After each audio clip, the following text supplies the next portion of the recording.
Hello everyone, welcome back to my channel চতুর্বা lifestyle. Good afternoon সবাইকে। তোমরা সবাই কেমন আছো? আমি তো বিন্দাস আছি একদম। রান্নাঘর থেকে ব্লগটা স্টার্ট করলাম। অলরেডি রান্না বসিয়েও দিয়েছি, তোমাদেরকে তখনও ভিডিও স্টার্ট করিনি, আমি এখন ভিডিও স্টার্ট করলাম। অলরেডি রান্না বসিয়ে দিয়েছি, রান্না হচ্ছে। তোমাদেরকে ভিডিও ক্লিপ নিয়ে রেখেছি, তোর সাথে এটার সাথে অ্যাটাচ করে দেবো।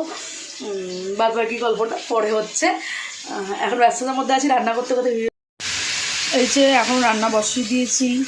সকাল থেকে সেইভাবে ভিডিও চালু করতে পারিনি, হয়তো খুব ইন্ট্রোটা নিয়েছি, তার বেশি নিইনি, ব্যস্ততার মধ্যেই ছিলাম। এই যে পটল আলু কুমড়ো দিয়ে একটা নিরামিষ তরকারি করব। এখানে ভাত হয়ে গেছে, কচুর শাক করেছি ইলিশ মাছের মাথা দিয়ে। এসছে মনে হয়, এই যে ইনি এখানে কী করতে এসছিস? এই তো কালকে না কবে গেলি, আবার চলে এলি। আর একজন ওদিকে চলে এসছে। সব সাকসেস কাজ? আমি বলেছি ভিডিও তো দিদি ইন্টারভিউ দিতে গেছে। এই যে একজন চলে এসছে, কুটনি বুড়ি। এই তুই এটা পুজো দিয়েছে, এটা এনেছে, 2 বোনের জন্য খাবো। যার মধ্যে এও চলে এসছে। যাই হোক, আমরা সবাই মিলে ভাগ করে একটু করে খাবো প্রসাদ। সেই দুপুরবেলা লাস্ট ভিডিও করেছিলাম, দিদিরা যখন এসেছিলো তখন তো বললাম কি রান্নাবান্না করেছি না করে সব কিছু জানিয়েছিলাম।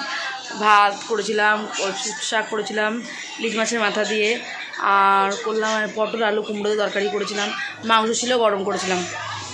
তারপরে সবাই মিলে খাওয়া দাওয়া করলাম। বোন এসেছিলো, তুমি জানো, আমরা বোন এসে দেখিয়েছি, খাওয়া দাওয়া করেছি। বাবা এসেছিল দুপুরবেলা কাজ করতে করতে। এই চশমাটা একটুখানি পরলাম, বাড়িতে ঘরে ছিল, এটা কোনো পাওয়ার নেই, এমনিই পড়েছি। কেমন লাগছে প্লিজ জানিও। মা বললো ভালো লাগছে পর, দেন পড়লাম। একটুখানি এখন বেরাবো। কী রে, যাবি তো? বেরাই, একটু ঘুরে আসি, ঘরে বসতে ভালো লাগছে না। মোটামুটি কাজ, শুধু বিছানাটাই মানে গোছানোটা বাকি আছে। বাদবাকি ঘর দুয়ার সব দিকে কোনা টু কোনা সব পরিষ্কার হয়ে গেছে, করে দিয়েছি। বিছানাটা শুধু একটু গোছানো বাকি আছে, ওরা কেউ করে দেবে। করে দিয়ে রেডি হয়ে বেরাই। বেরিয়ে দেখা হচ্ছে তোমাদের সাথে। আমি পাইচারি করছি, কী করবো বুঝতে পারছি না। এই যে রেডি হয়ে গেছি, বেরাচ্ছি, রেডি হয়েছি সবে। এই যে যার সাজ দেখে না তো, এই হিংসুটা জন্মে সেজে নিয়েছে তো, ওকে দেখে না আর আমাকে দেখে না। এবার আমি বেরাচ্ছি, চলো। আমি তো তোর মতো লোকের ঝেড়ে পড়ি না, আমি নিজের মতো নিজে পড়ি। বেরিয়ে যাচ্ছি, এখন যাচ্ছি আস্তে আস্তে, দেখি কতদূর কী যাই। বল।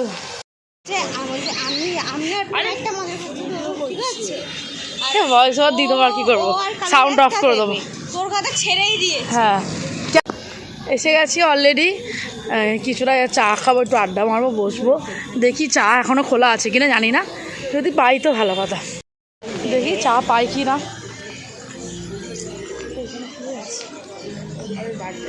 ঝুমড়ের সাথে সামনে নেবো, পায়েলের সাথে সামনে নেবো।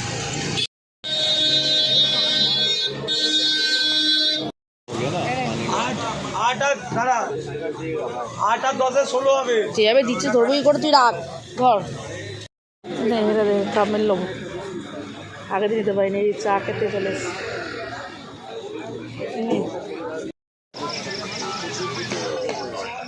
কী করছিস তুই এখানে? পাপি চাট খাবি? বলেছি, আমি তো বললাম খাই পাপি চাট, বলেছি। এখানে পাপি চাট খাওয়া বলে দাঁড়িয়েছি। এখানে তো স্কুটিতে হেলাতে দাঁড়িয়ে পড়েছে, ওখানে রিলস শুনছে।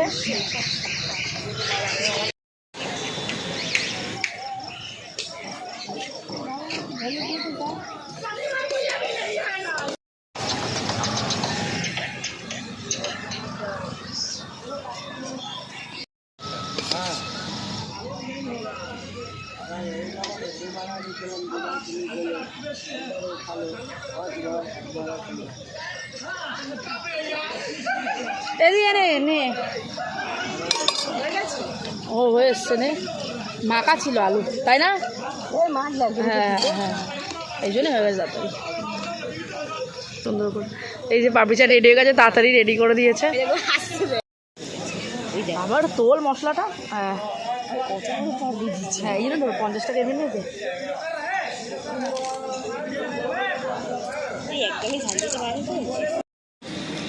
এই বেঞ্চগুলোতে এখানে এসে একটু বসলাম। এই যে বেঞ্চগুলো আছে, এটা এখানে বৃষ্টি আসলে ভিজে যাবো। আশেপাশে দিকে লোক আছে, সরি, এখানে একটু বসলাম, কিছু বলবি? লিপস্টিকটা উঠে যাচ্ছে না আছে, আমাদের নিউড কালার পরেছি, পিঙ্ক তো দেখ ক্যামেরা দেখে না বোঝা যাচ্ছে।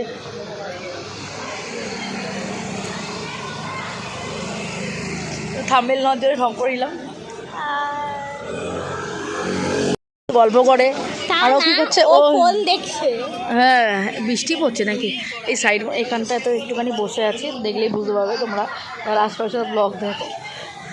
এখানটাতে একটু বসে আছে, আড্ডা মারছি, কী করবো, কী করতে বসলো আমি জানি না। তুমি শুধু যে যা বসে ফোন কেটে যাচ্ছে, আমার ফোনে ব্যালেন্স নেই, ইভেন নেটও নেই, আমি কিছু দেখতেও পাচ্ছি না। আমি বলছি রিলস করি কটা, ফোনে নেট অন কর, সেটাও করছে না। এদিকে তো ওদের ফোন কেটে যাচ্ছে, কী রে তুই, এদিকেও ফোন কেটে যাচ্ছে, আমি কাছে বলছি কিছু করতে একটা, সেটাও করছে না। রান্না করতে হবে, রান্না করার জন্য অন্যদিন রান্না করার জন্য অস্থির হয়ে যাচ্ছে। আরে রিলস করে চলে যাবো, অঙ্ক চুমো নিতে এলাম, তিনজনের 3টে কুলফি। এই হচ্ছে না অটো, না কাকু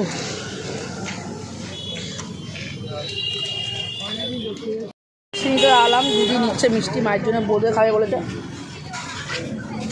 উঠে গেছি, এখন জোরে বৃষ্টি নেমেছে, জোরে বলতে মোটামুটি নেমেছে, একটাই ছাতা, তিনজনে ভিজে যাবো বলে তার জন্য রিস্কায় উঠে গেছি। বৃষ্টি পড়ছে, হাওয়া দিচ্ছে, ভিজে যাবো, একটা ছাতা বলে উঠে গেলাম। আপাতত বাড়ি এলাম, কটা বাজে, 9:30 বাজে, 8টায় বেরিয়ে, হ্যাঁ 8টায় বাক্কা, 8টায় ঘর থেকে, 8টা বাজতে 5-10 মিনিট বাদে ঘর থেকে বেরিয়েছিলাম, এলাম। মানে যদি রিস্কায় না উঠতাম তাহলে পুরো আজকে পুরো চপচপে ভিজে আসতাম ভাই। ওই 30 টাকা 40 টাকা রিস্কার জন্যে 500-1000 টাকা ডাক্তার দেখানোর কোনো মানে হয় না। যাই হোক রিক্সা করে চলে এসেছি, জাস্ট বাড়ির, বৃষ্টি তো পড়ছিল, বাড়ির সামনে জাস্ট রিক্সা ভাড়াটা দেবো, নামছি, আর গলিটাতে ঢুকতে তো ভাই ছাতা তখন কোথায় পাবো, গলিটাতে ঢুকবো, হুড়মুড়িয়ে নেবে এসে, মানে একটুখানি যা হওয়া কাজ ফাজ মোটামুটি ভিজে গেছে, এইটুখানি কোনো অসুবিধা নেই, ঠিক আছে। কিন্তু পুরো যদি ভিজে আসতাম, কী যে উৎপাত লাগিয়েছে ধারণার বাইরে। এত করে এই খাটটা দেখো কী অবস্থা, চাদর পেতেছি সময় বলে নেচে ফেচে একাকার করলো। এদিকে বাবা আমার নামে দোষ দিচ্ছে, তুই আসতে গেছিলাম মিষ্টির দোকানে, এই বোঁদে খাচ্ছে, আমি অল্প একটুখানি খাচ্ছি, বেশি রাত্রবেলা খাবো না, দেখে মনে হচ্ছে অল্প, অনেকটাই আছে, ব্যাস এই বোঁদেই আনতে তখন গেছিলাম। আমাদের খাওয়া অনেকক্ষণ হয়ে গেছে, যা ছিল একই খাবার, দুপুরবেলা খাবো না, রাত্রবেলা রুটি ছিল, চচ্চড়ি ছিল, ছোলার ডাল ছিল, ঘুগনি ছিল, আর ওটা হেনা তেনা ছিল, মিষ্টি ছিল, দিয়ে সব মিলিয়ে মিশিয়ে খেয়ে নিয়েছি। এখন শোয়ার পালায়, বিছানা রেডি। একটু বোধ ভিডিওটা এই পর্যন্তই। ভিডিওটা কেমন লাগলো, সারাদিনটা দারুণ কেটেছে, ভালো মন্দতে ভালো দিই, মোটামুটি ভালোই কেটেছে, ঘুরেছি, আনন্দ করেছি। ভিডিওটা ভিডিওটা কেমন লাগলো তোমরা প্লিজ জানাই। যদি ভালো লেগে থাকে ভিডিওটা এই পর্যন্ত যদি দেখে থাকো, like comment share and subscribe করে পাশে থাকবে। টাটা।